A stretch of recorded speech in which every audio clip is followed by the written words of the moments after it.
Hello दोस्तों, मैं प्रियांशु ठाकुर आपका स्वागत करता हूं अपने यूट्यूब चैनल जॉब प्लेनेट और प्रियांशु एजुकेशन ब्लॉग में। इस वीडियो में हम बात करने वाले हैं बिहार कांस्टेबल सिपाही जो भर्ती होने वाली है परीक्षा, उसके क्वेश्चन पेपर के बारे में। ये पेपर सेट नंबर 2 है। पहला सेट जो है वो आपको जॉब प्लेनेट के जो प्ले लिस्ट है उसमें मिल जाएगा, तो पहला आप वहाँ से देख लीजिएगा, ठीक। तो इसमें हम पूरे 100 क्वेश्चन को बनाएंगे जो कि प्रीवियस ईयर क्वेश्चन पेपर हैं और सेट नंबर 2 है। पहला क्वेश्चन है कि जातिवाचक संज्ञा से भाववाचक संज्ञा के निर्माण का सही उदाहरण क्या है। तो इसमें लड़का और लड़कपन हो जाएगा जो कि एक जातिवाचक संज्ञा है। लड़का जो है एक जातिवाचक संज्ञा है जिसका उदाहरण जो है लड़कपन होगा। फिर आता है सज्जन का विपरीतार्थक शब्द क्या होता है। तो सज्जन का विपरीतार्थक शब्द दुर्जन होता है। निम्नलिखित में भारतेंदु की सही संधि क्या होती है।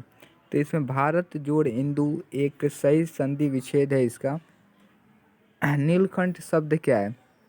तो यौगिक है। नीलकंठ शब्द यौगिक इसलिए है क्योंकि यौगिक शब्दों के उदाहरण में आता है, और यौगिक शब्द उन्हें कहते हैं जब कोई शब्द को अलग करने पर यानी कि संधि विच्छेद करने पर दोनों अपने अलग अलग अर्थ से वशीभूत हों। यानी कि नील जो है वो अपना अलग अर्थ रखता है और कंठ जो है वो अपना अलग अर्थ रखता है। दोनों मिलने के बाद एक अलग अर्थ, एक अलग शब्द का निर्माण करते हैं। सर्वनाम व सार्वनामिक विशेषण का वाक्य क्या है। तो यह पुस्तक मेरी है, वह तुम्हारी है, ये नहीं होगा, बल्कि इसमें होगा कि यह पुस्तक, यही वाला ऑप्शन जो है वो आपका सही हो जाएगा क्योंकि इस सब में सर्वनामिक विशेषण नहीं दिए गए हैं। तो आपका ए नंबर ऑप्शन सही हो जाएगा। फिर आता है किसी वर्ण में हलंत का प्रयोग किया जाता है। किस लिए हलंत का प्रयोग किया जाता है। तो वर्ण को बिना स्वर से प्रयोग करने के लिए क्या किया जाता है, हलंत का प्रयोग किया जाता है। इसलिए डी नंबर ऑप्शन सही हो जाएगा। संकेतवाचक अव्यय का वाक्य क्या है। तो यह गिलास आधा भरा हुआ है, यह संकेतवाचक वाक्य के अंतर्गत आता है जो कि एक अव्यय भी है। निम्नलिखित में से प्रश्नार्थक निपात कौन सा है। तो क्या जो है वो प्रश्नार्थक निपात है, इससे प्रश्न का बोध होता है। निम्न में आरंभ बोधक संयुक्त क्रिया कौन सी है। आरंभ बोधक संयुक्त क्रिया जो है वो है वह रोने लगा, ठीक है। इस आरंभ बोधक संयुक्त क्रिया है। तुम्हारा विश्वास मैं नहीं करूँगा तो यह कौन करेगा। उपयुक्त वाक्य में सर्वनाम पदों की संख्या क्या है। कि इसमें तुम्हारा जो है ये सर्वनाम है, मैं जो है वो सर्वनाम है और कौन जो है वो सर्वनाम है। इस तरह से सर्वनामों की संख्या जो है वो 3 है, इसलिए ऑप्शन नंबर सी हो जाएगा। जिस क्रिया का फल कर्ता पर पड़ता है उसे कहते हैं, उसको हम सकर्मक क्रिया कहते हैं। अंग्रेजी में अब क्वेश्चन आ जाते हैं। Come to my party Saturday night, ये क्या होगा। ऑप्शन नंबर बी हो जाएगा। जब भी ऐसा कोई शब्द है उसके साथ ऑन प्रीपोजिशन का उपयोग होता है। फिर आता है 13 नंबर क्वेश्चन कि चूज दी करेक्ट सेंटेंस। तो इसका जो ऑप्शन होगा होगा the doctor has been living here since 2005। Doctor is living here since 2005, ये वाला ऑप्शन जो है सेंटेंस जो है वो सही है, ठीक। तो इसका बी नंबर ऑप्शन सही हो जाएगा। फिर सी है कि pick out the right word. तो पिक आउट यानी कि इसमें से जो सही शब्द है उसको चुनना है। यानी कि ओकेजनली जो है आपका ये सही शब्द है। OCCASIONALLY होता है। ओकेजनली मतलब होता है कभी न कभी, ठीक। कभी न कभी इसका अर्थ होता है। और डी नंबर इस तरह से इसका ऑप्शन सही हो जाएगा।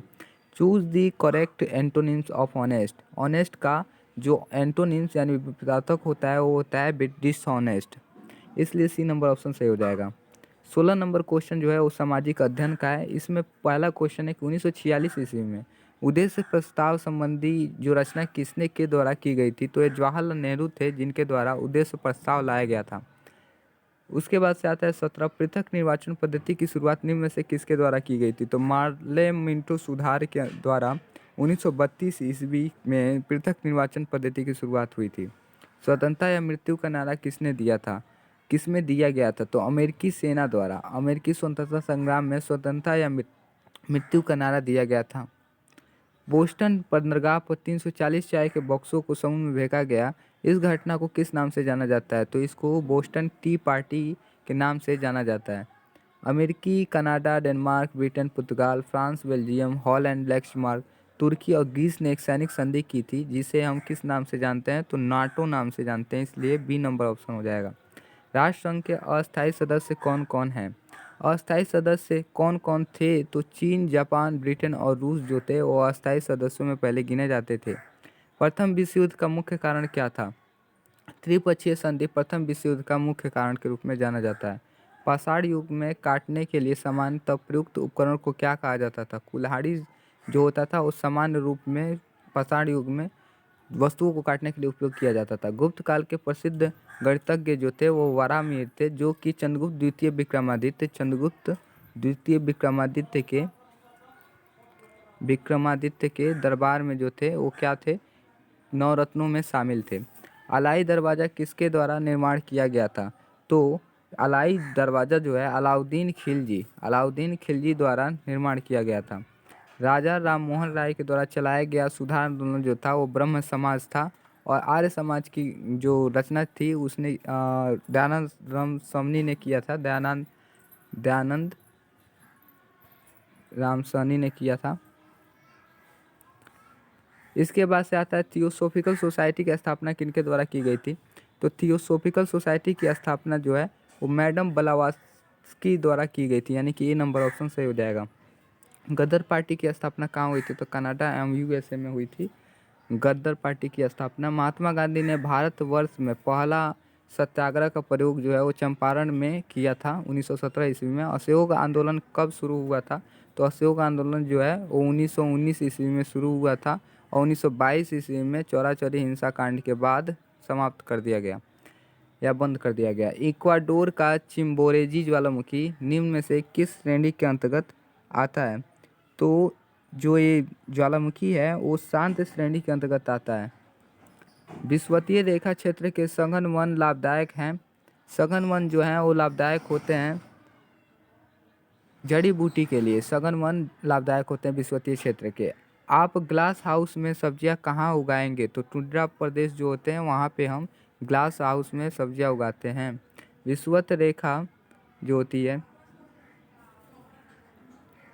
विषुवत रेखा के समीप तापमान सबसे अधिक होता है। विषुवत रेखा जो होती है वो सूरज के समीप होती है, इसी कारण से वहाँ पर तापमान जो होता है अधिक होता है। आग्नेय शैल में निम्नलिखित में से कौन से तत्व पाए जाते हैं? तो इसे परतदार चट्टान भी कहते हैं। आग्नेय चट्टान जो होता है उसे हम क्या कहते हैं? परतदार चट्टान भी कहते हैं। निम्नलिखित में कौन सा खाद्य फसल नहीं है? चाय जो है पेय फसल है, खाद्य फसल नहीं है। निम्नलिखित में से कौन सा कारक विषम जलवायु प्रकार के लिए मुख्यतः उत्तरदायी होता है? विषम जलवायु प्रहार के लिए उत्तरदायी मुख्य कारण जो है वो सागर से दूरी होती है। जनगणना 2001 के अनुसार निम्न में से किस राज्य में महिला साक्षरता प्रतिशत अधिक है? तो केरल राज्य में ये ऑप्शन जो है वो केरल है, इसलिए आपका डी नंबर ऑप्शन सही हो जाएगा। लिग्नाइट किस प्रकार का कोयला है? तो निम्न स्तर का, और एंथ्रासाइट जो होता है वो उत्तम कोटि का होता है। गेहूँ किस जलवायु की फसल होती है? तो गेहूँ शीतोष्ण जलवायु की फसल होती है। इंडियन कॉपर कॉरपोरेशन कहाँ स्थित है? तो इंडियन कॉपर कॉरपोरेशन जो है वो घाटशिला में स्थित है, जो कि झारखंड राज्य में पड़ता है। फिर आता है 42 नंबर, निम्नलिखित में से कौन सा राज्य गेहूं के उत्पादन में प्रथम स्थान रखता है? तो उत्तर प्रदेश गेहूं उत्पादन में प्रथम स्थान रखता है। पश्चिम बंगाल में चावल जो है वो अधिक उत्पादन होता है, चावल का अधिक उत्पादन होता है। वायुमंडल की वह परत जो पृथ्वी पर रेडियो प्रसारण के लिए उत्तरदायी है वो क्या कहलाती है? तो रेडियो प्रसारण के लिए ज़्यादा उत्तरदायी जो कारक है वो है आयन मंडल। स्टेलेक्टाइट स्थलाकृति का निर्माण होता है। स्टेलेक्टाइट भूमिगत जल द्वारा निर्मित होता है। दार्जिलिंग जिला किस राज्य का भाग है? दार्जिलिंग जो है वो पश्चिम बंगाल का भाग है। विधान परिषद के सदस्य का कार्यकाल जो होता है वो 6 वर्ष होता है। नीति निर्देशक तत्व सरकार के मार्गदर्शन हेतु किसके द्वारा दिए गए हैं? नीति निर्देशक जो तत्व हैं वो संविधान द्वारा लाए गए हैं। पंचायती राज व्यवस्था के जिला स्तर पर सर्वोच्च अंग का नाम जो होता है वो जिला परिषद होता है। किस राज्य में द्विसदनात्मक विधानमंडल नहीं है? तो केरल राज्य में द्विसदनात्मक विधानमंडल नहीं है, इसलिए सी नंबर ऑप्शन हो जाएगा। पंचशील निम्न देशों के बीच का समझौता है। तो भारत और चीन के बीच 1950 के आसपास एक समझौता हुआ था जिसे हम पंचशील नाम से जानते हैं। संयुक्त राष्ट्र संघ में अमेरिकी, ब्रिटेन, फ्रांस, सोवियत संघ और चीन अस्थायी सदस्य हैं सुरक्षा परिषद के। सुरक्षा परिषद के जो सदस्य हैं वो यही हैं। भारत ने एक समझौता के तहत संयुक्त राष्ट्र को अपनी कौन सी सेना भेजने का सहमति दिया था? तो भारतीय शांति सेना को भेजने का समझौता हुआ था। प्रत्यक्ष प्रजातंत्र का अस्तित्व किस देश में है? तो स्विट्जरलैंड में प्रत्यक्ष प्रजातंत्र है।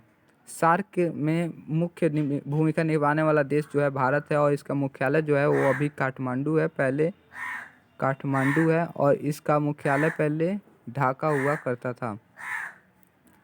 फिर आता है अनुच्छेद 19 के अंतर्गत कौन सा स्वतंत्रता का अधिकार नहीं है? तो व्यक्तिक स्वतंत्रता का अधिकार जो है वो इसमें नहीं शामिल किया गया। अनुच्छेद 19 में ये वाला अधिकार शामिल नहीं किया गया। निम्नलिखित में से कौन सी भारतीय संविधान की विशेषता नहीं है? भारतीय संविधान जो है वो लिखित है, अलिखित इसकी विशेषता नहीं है, इसलिए बी नंबर ऑप्शन हो जाएगा। उच्च न्यायालय के न्यायाधीश की रिटायरमेंट की उम्र जो होती है वो 62 साल होती है। राज्य का एक मूलभूत तत्व जो होता है वो क्या होता है? मूलभूत तत्व जो होता है वो होता है संप्रभुता। संयुक्त राष्ट्र अंतर्राष्ट्रीय बाल आपातकाल फंड का एक लघु रूप है जिसे हम यूनिसेफ के नाम से जानते हैं। किस राज्य के राज्यपाल के संबंध में कौन सा कथन गलत है? राज्यपाल का चुनाव संसद करती है, ये वाला ऑप्शन जो है वो गलत है। सामान्य विज्ञान। सामान्य विज्ञान में 61 नंबर क्वेश्चन जो है वो है तरंगे जो कि धातुओं से संचरित होती हैं क्या कहलाती हैं? तो केवल अनुदैर्ध्य, केवल अनुप्रस्थ, ये दोनों कहलाती हैं। ठीक है, अनुदैर्ध्य और अनुप्रस्थ दोनों तरंगे कहलाती हैं, इसलिए ऑप्शन नंबर सी हो जाएगा। एक चाबी भरी घड़ी की कमानी में किस प्रकार की ऊर्जा होती है? तो स्थितिज ऊर्जा उसमें होती है। इसके बाद से आता है 15N के एक बल का x अक्ष पर घटक 30N है, इसका y अक्ष की दिशा में घटक जो है वो कितना होगा? तो ये 40 जो है नॉर्थ की तरफ होगा। ठीक है, 40N होगा। फिर आता है 0 डिग्री सेल्सियस पर 5 ग्राम बर्फ और 45 डिग्री सेल्सियस पर 20 ग्राम जल को मिश्रित किया जाता है तो मिश्रण का तापमान जो है 20 डिग्री सेल्सियस होगा। एक रॉकेट जिस सिद्धांत पर कार्य करता है वह क्या है? तो रॉकेट जो है वो गतिज के तीसरे नियम यानी तृतीय नियम पर कार्य करता है। एक पत्थर एक भवन की छत से छोड़ने पर पृथ्वी की सतह पर गिरने में 4 सेकंड लेता है, तो भवन की ऊंचाई जो है वो कितनी होगी? तो 78.4 मीटर होगी।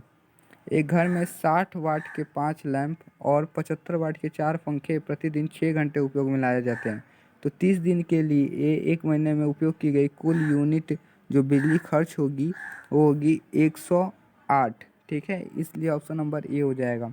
एक तरंग 0.8 सेकेंड में 24 चक्र पूरा करती है, तो तरंग की आवृत्ति क्या होगी? तो इसकी आवृत्ति जो है वो होगी 30 Hz। ठीक, हर्टेज। एक अस्थायी चुंबक किसी निश्चित बिंदु पर चुंबकीय क्षेत्र B उत्पन्न करता है, यदि इसे 2 बार भागों में काट दिया जाए तो उस बिंदु पर उत्पन्न चुंबकीय क्षेत्र जो होता है वो क्या होगा? तो B/2 के रूप में होगा, तो ऑप्शन नंबर बी हो जाएगा। सूचीबद्ध फोकस दूरियों वाले 4 सेंटीमीटर का प्रयोग एक सूक्ष्मदर्शी अभिदृश्यक के रूप में करने पर विचार किया जा रहा है। जो लेंस किसी निश्चित नेत्रिका के साथ सर्वाधिक आवर्धन पैदा करेगा उसकी फोकस दूरी जो होगी वो -5 mm होगी।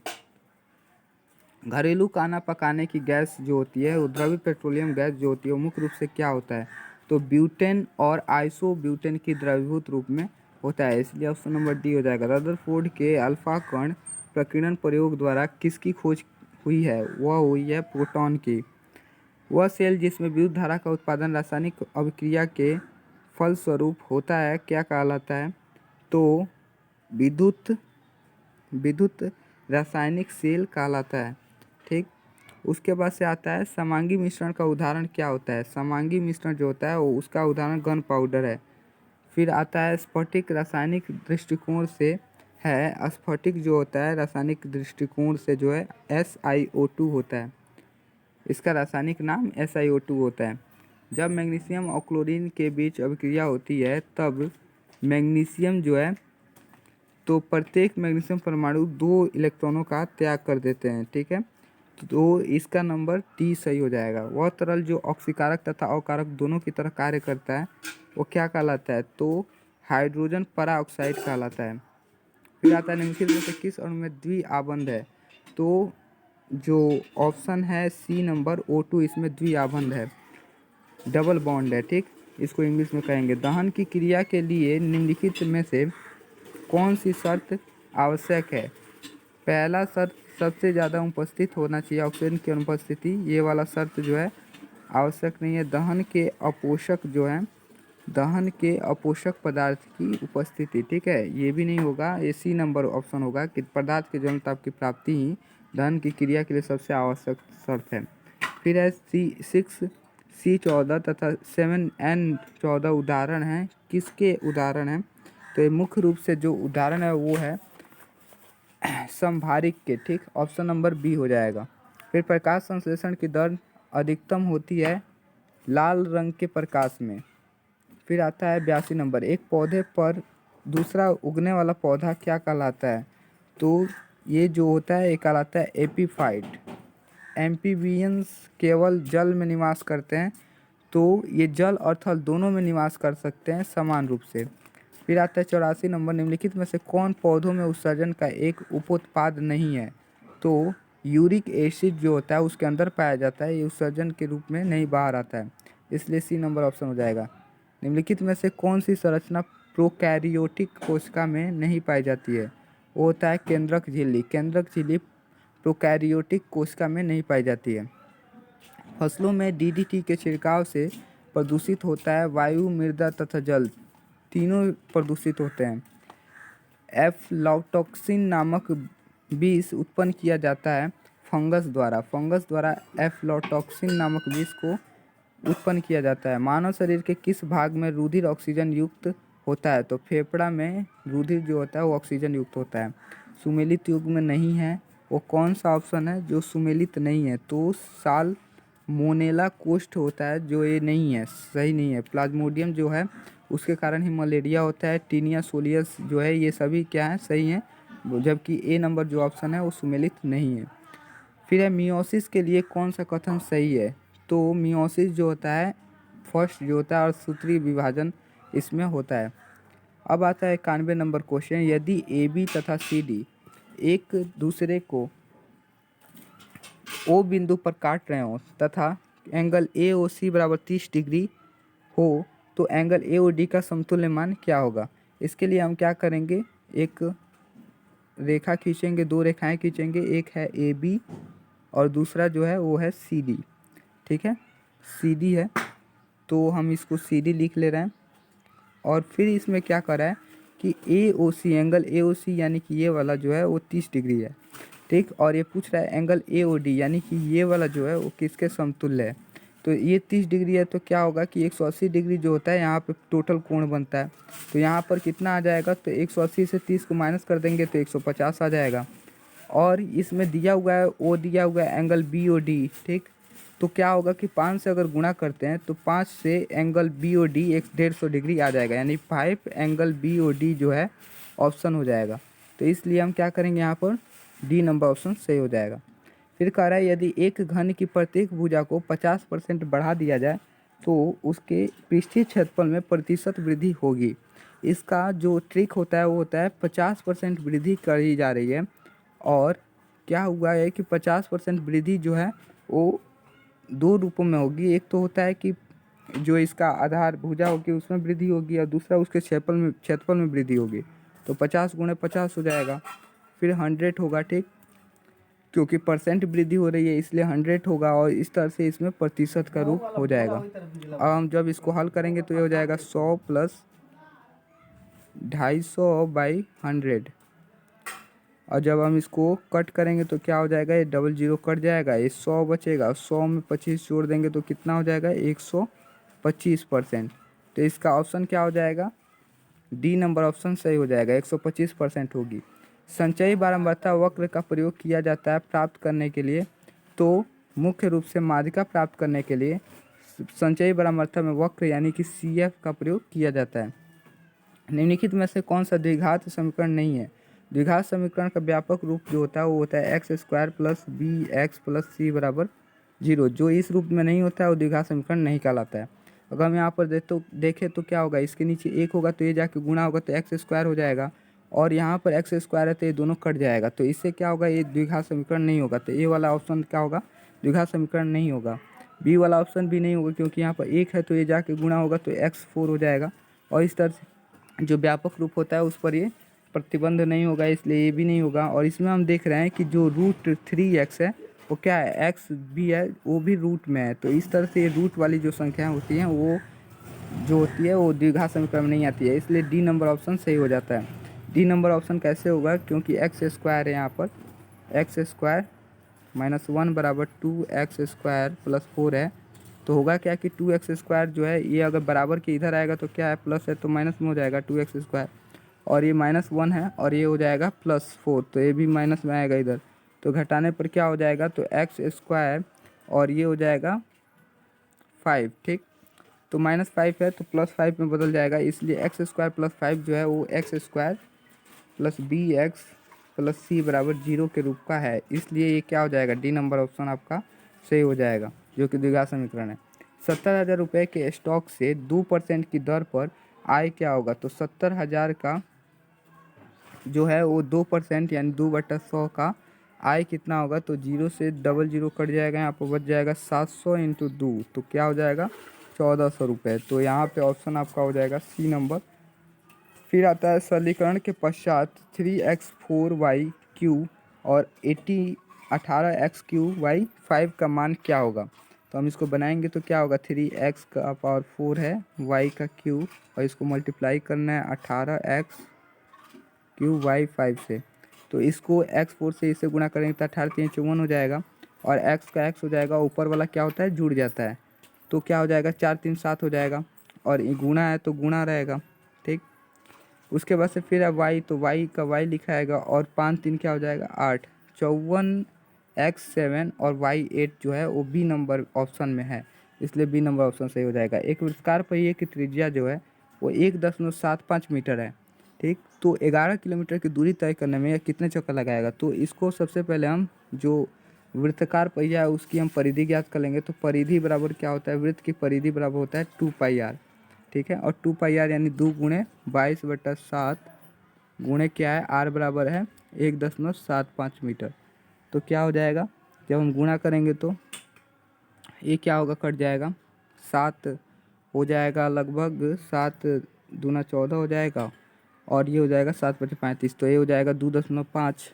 ठीक, 0.25 हो जाएगा, तो 22×2 = 44 हो जाएगा, और गुणे 25/100, तो 25×4 = 100 हो जाएगा, 4×11 हो जाएगा, यानी कि 11 मीटर यहाँ पे होगा। ठीक, अब 11 मीटर हो गया पहिए की लंबाई, तो 1 मीटर में होता है 1000, 1 मीटर जो होता है 1 किलोमीटर में जो होता है वो होता है 1000 मीटर।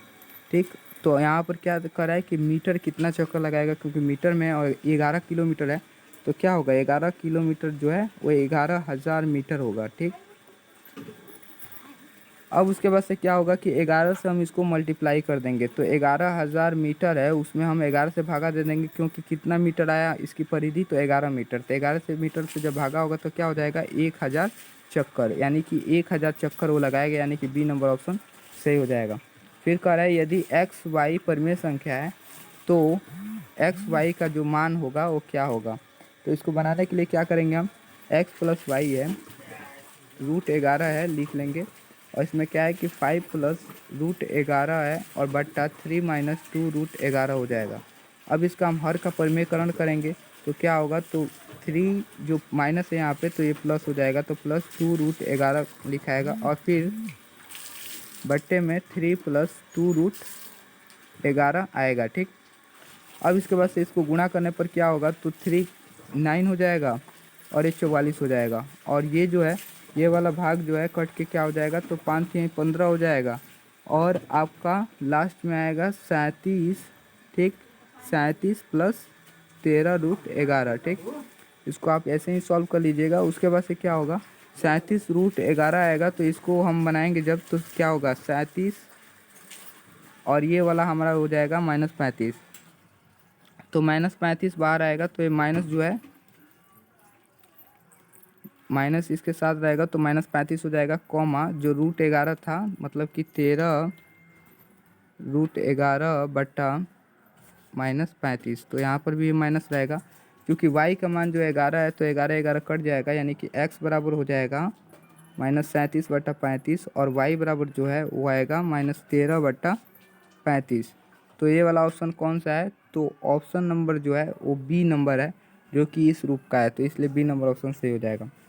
आयताकार हॉल की लंबी भुजा जो है 24 मीटर है तथा इसका विकर्ण जो है 26 मीटर है, तो इसका क्षेत्रफल ज्ञात करना है। तो आयत का जो विकर्ण होता है, आयत का विकर्ण बराबर जो होता है वो होता है रूट लंबाई का स्क्वायर प्लस चौड़ाई का स्क्वायर। तो यहाँ पर चौड़ाई जो है हमको ज्ञात करना होगा तब, क्योंकि लंबाई दिया हुआ है, तो बी बराबर क्या हो जाएगा? रूट विकर्ण, विकर्ण मान लेते हैं हम आर हो गया, तो आर का स्क्वायर क्या हो जाएगा? L square. तो आर का स्क्वायर कितना दिया हुआ है? 26 दिया हुआ है, तो 26 का क्या होता है? 676 और उसके बाद से ये होता है 576, तो इसका रूट हो जाएगा तो कितना आएगा? 100। तो 100 रूट करेंगे तो ये हो जाएगा 10, यानी कि 10 मीटर हमारा क्या हो गया? लंबाई चौड़ाई आ गया। तो 10 मीटर है तो इसका जो क्षेत्रफल होगा क्या होगा? 10 × 24, क्योंकि लंबी कितनी भुजा है? तो 24 मीटर, तो क्या हो जाएगा? 240 मीटर स्क्वायर, जो कि ऑप्शन नंबर बी है, इसलिए बी नंबर ऑप्शन सही हो जाएगा।